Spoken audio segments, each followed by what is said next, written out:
আসসালামু আলাইকুম, কেমন আছেন সবাই? আজকের ব্লগটি সকাল থেকেই শুরু করলাম। সকালবেলা একটু বারান্দা থেকে ভিডিও করলাম, পরে চলে গেলাম নাস্তা খাওয়ার জন্য। আজকে নাস্তায় আমি বাটার বান আর চা খাবো। বাটার বানটা কারা কারা পছন্দ করেন অবশ্যই জানাবেন। আমার তো খুব ভালো লাগে এই চা দিয়ে বাটার বান খেতে। তো খাওয়া দাওয়া শেষ করে দুপুরে রান্নায় চলে গেলাম, যেহেতু আজকে শুক্রবার, আজকে একটু স্পেশাল কিছু রান্না করা যায়, তাই না?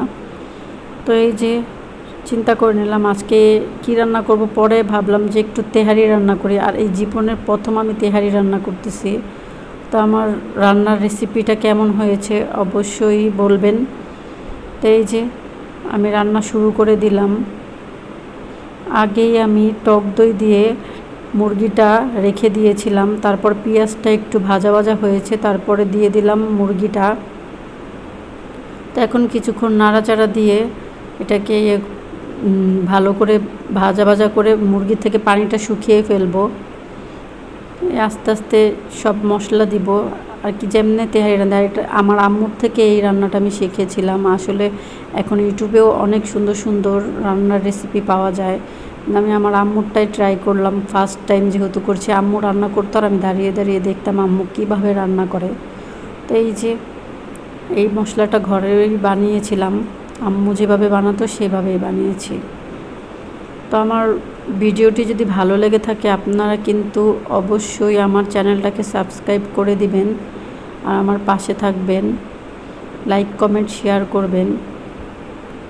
তো এই যে রান্না তো প্রায় কাছাকাছি হয়ে যাচ্ছে।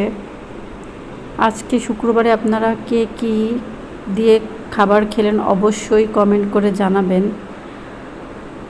শুক্রবার একটা স্পেশাল একটা দিন, এই দিনে যদি ভালো কিছু রান্না না করা হয় তাহলে কি চলে বলেন?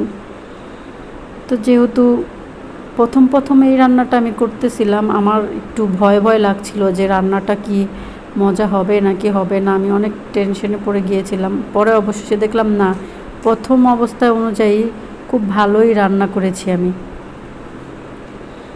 তো এই যে রান্না তো প্রায় কাছাকাছি শেষ। রান্না করে গোছল করে তারপর নামাজ পড়ে খাওয়া দাওয়া করতে হবে। আজকে যেহেতু এত মজার একটা খাবার রান্না করেছি।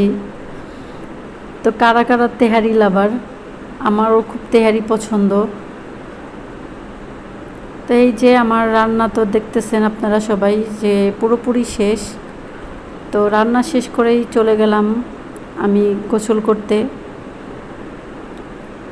যেহেতু আমার ব্লগগুলি আমি নতুন নতুন শুরু করেছি, আমার চ্যানেলটাতে আরও সুন্দর সুন্দর ব্লগ আপনাদের শেয়ার করব। আমি ঘোরাফেরা সব কিছুই শেয়ার করব। একটু সময় লাগবে, আমাকে একটু সাপোর্ট করবেন আপনারা সবাই। আর ইনশাল্লাহ সামনে আরও সুন্দর সুন্দর ভিডিও আপনাদের সাথে আমি শেয়ার করব। তো এই যে নাড়াচাড়া দিয়ে নিচ্ছি, একটু ঘি দিয়ে নিলাম লাস্টে। তো শেষ আমার রান্না বাড়া। তো এখন আমি খাবো। আপনারা সবাই ভালো থাকবেন আর সাবস্ক্রাইব করতে ভুলবেন না। আল্লাহ হাফেজ।